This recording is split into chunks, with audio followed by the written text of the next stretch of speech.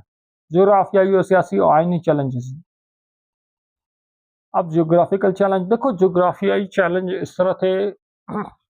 پاکستان کے ایک سائڈ پر کیا تھا؟ انڈیا تھا، وہ ان کا دشمن۔ دوسری سائڈ پہ افغانستان تھا، اس نے پاکستان کو ایکسیپٹ کرنے سے انکار کیا، وہ ان کا دشمن بنا ہوا تھا۔ تو یہ بہت جغرافیائی سطح پہ دو طرف دشمن سے درمیان میں، آپ دشمنوں کے بیچ میں سینڈوچ بنے ہوئے تھے۔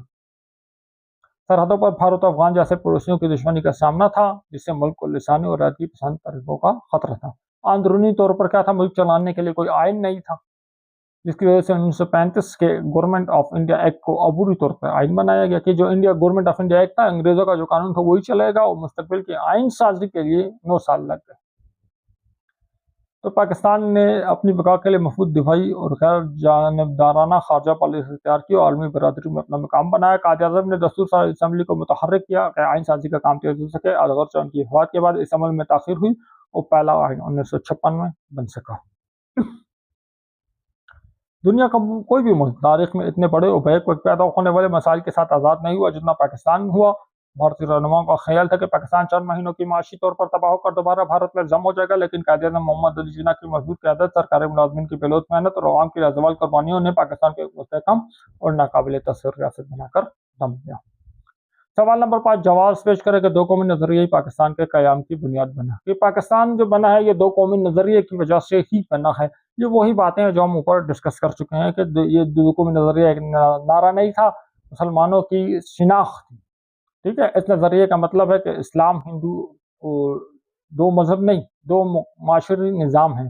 اس نظریے نے مسلمانوں کو شعور دیا کہ وہ ہندوؤں کے ساتھ ایک ملک میں نہیں رہ سکتے، اور یہ جو ہے فکر بنیاد پاکستان کے قیام کا سبب بنے۔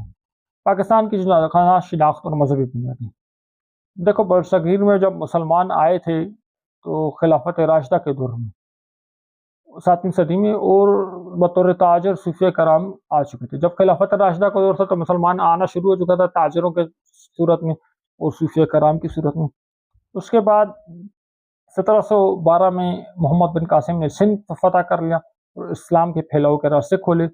تو اسلام قبول کرنے کے بعد مقامی لوگوں کا طرز زندگی، سوچ اور سانچہ ہندوؤں سے الگ ہو گیا۔ انہوں نے اپنی ایک انفرادی جناگانہ شناخت برقرار رکھی، جو 2 قومی نظریے کا پہلا قدم تھا۔ 1000 سالہ تاریخ آپ دیکھ لو کہ 1206 میں قطب الدین ایبک نے دہلی سلطنت کی بنیاد رکھی۔ مغلوں کے زوال 1857 تک مسلمانوں نے تقریباً 1000 سال حکومت کی، اور اس عرصے میں ہندو مسلمان پڑوسیوں کی طرح ساتھ تو رہے لیکن کبھی آپس میں ضم نہ ہو سکے، یعنی 1000 سال سے ساتھ رہ رہے تھے لیکن ایک قوم نہ بن سکے۔ تو 1000 سال سے جو ایک قوم نہیں بن سکے، وہ آگے کس طرح ایک قوم بن سکتے ہیں؟ دونوں کے ہیرو، تہوار، کھانے پینے اور خاندانی قوانین ایک دوسرے سے بالکل برعکس ہیں۔ سر سید احمد خان کا سیاسی جواز دیکھو، انگریز دور میں ہندوستانی قومیت سب ایک قوم ہے کا پروپیگنڈا شروع ہوا تو سید احمد خان نے اس کی مخالفت کی، اور 1867 میں ہندو ہندی تنازع ہوا تو سر سید نے واضح الفاظ میں کہہ دیا کہ دونوں قومیں اب کبھی بھی ایک نہیں ہو سکتی۔ تو انہوں نے مغربی جمہوریت برصغیر میں ہمیشہ ناکام ہو جائے گی کیونکہ عددی اکثریت ہندوؤں کی رہے گی. انہوں نے کہا کہ اگر مغربی جمہوریت یہاں لے گے ہندو زیادہ مسلمان کم ہے تو ہندو جو ہے ساری سیٹیں ساری حکومت ہندوؤں کو مل جائے گی اور مسلمان مائنورٹی میں ان کو کچھ بھی نہیں ملے گا. تو انہوں نے کہا یہ یہاں نہیں چل سکتے, مسلمانوں کا الگ بننا چاہیے. ہندو نے کی اکثریت کے معاشی اور سماجی خدمات.